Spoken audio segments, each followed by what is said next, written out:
What's up, guys? This is the Axial Yeti Score Trophy truck, and as you can tell, it looks brilliant. So let's check it out. We'll take the top off and we'll see what's going on with this truck.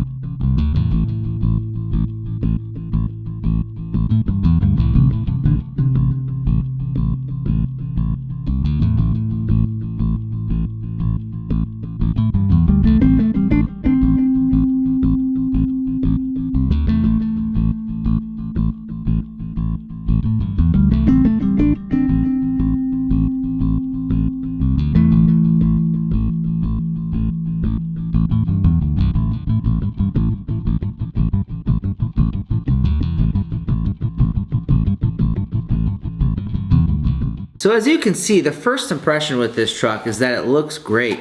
The body has got a lot of detail in it, and there's a lot of pieces that are built in to this Lexan shell.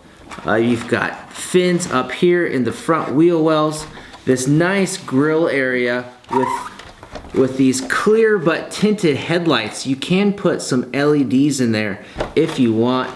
There's an interior piece with two driver figures. All painted with more decals. You also get a top fin up here, which looks really nice. Lots of decals everywhere. And on the back, you get an extra tire and two fire extinguishers. There's another exhaust. And there's just a lot of detail going into this body.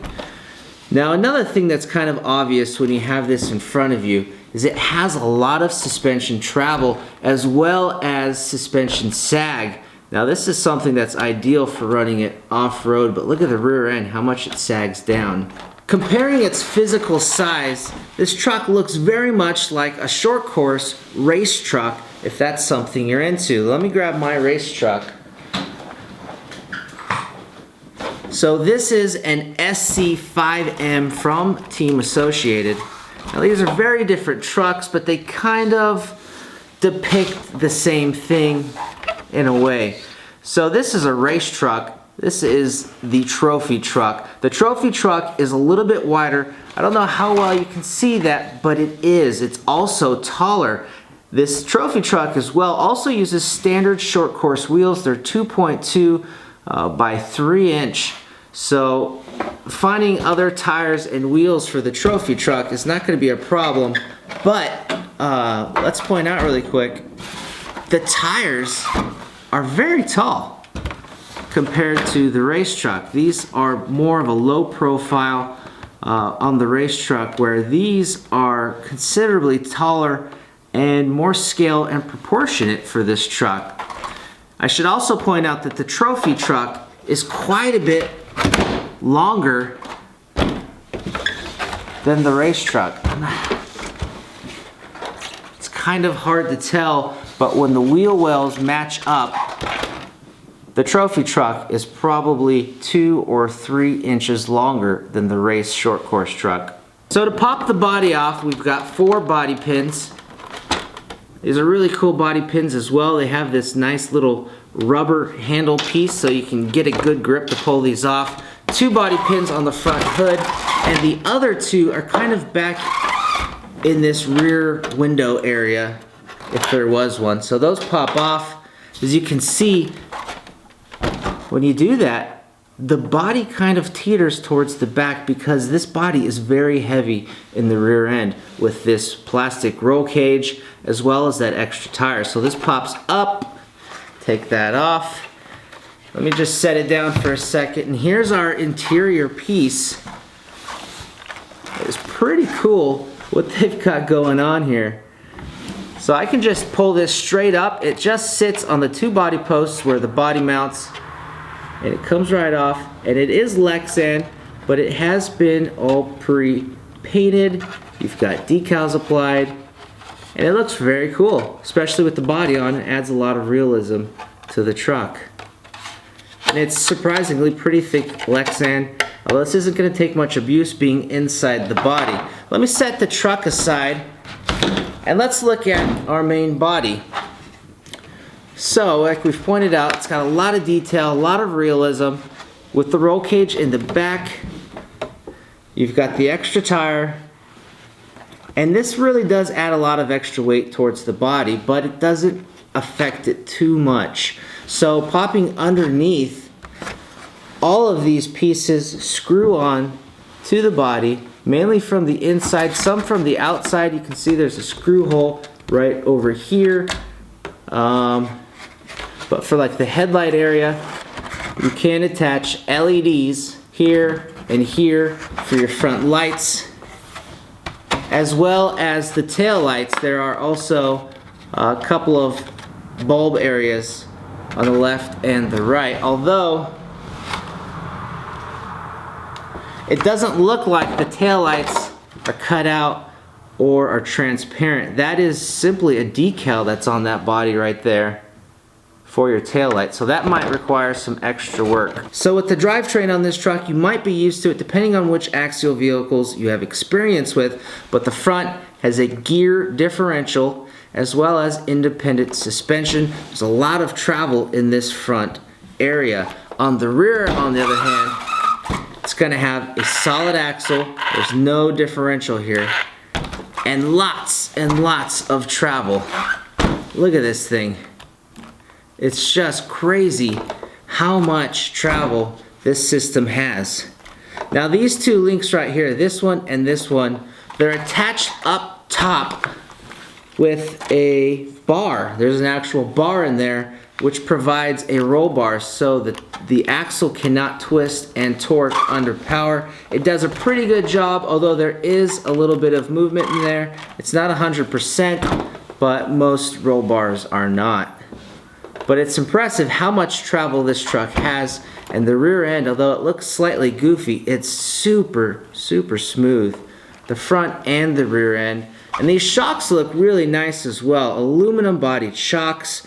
We have blue caps up top with blue springs and blue threaded collars to adjust your ride height, as well as blue bottom perches or collars.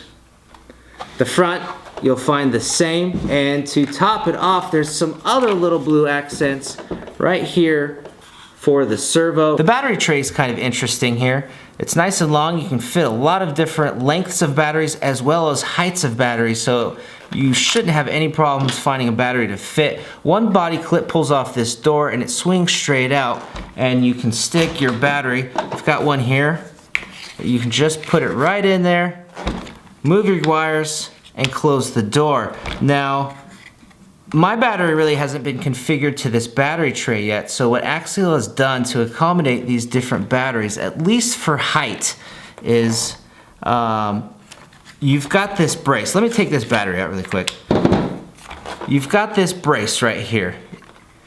So essentially it connects at four corners. There's a screw here, there's a screw here, and then there's two on the back right here, and you loosen all four of those screws, and this top plate right there that kind of looks like an X can be slid down. You can adjust the height by moving that up or down on these posts right here that have different holes. So it's kind of ingenious how they've done that, and it really provides a lot of flexibility, although you have to adjust four screws to move this up or down, so hopefully you have batteries that are all the same. Otherwise, you might find yourself moving this or just be limited to that single battery size. For power, you've got a 3150 kV brushless motor. This is not a sensored setup, but it is brushless. And you also have a Vanguard ESC. It's 2 or 3 cell capable. Now, this ESC is waterproof, as well as the receiver box back here, which you can access with 2 screws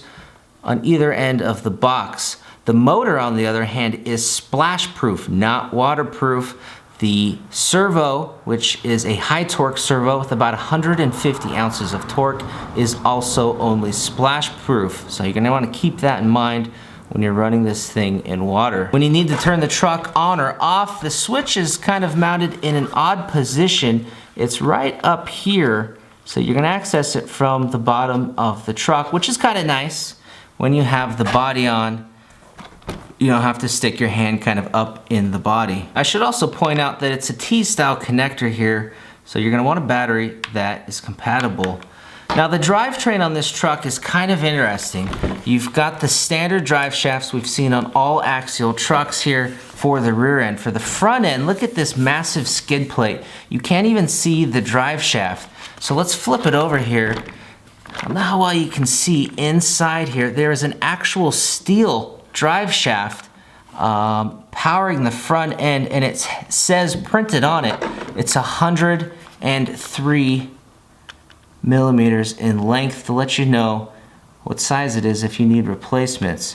But it's kind of interesting how they've done that, but it makes sense because the rear drive shaft's going to need to move with the suspension, but the front does not. A couple of other interesting points on this truck is it is compatible with the 2-speed transmission. It's not included, but you can put it in there if you want at a premium.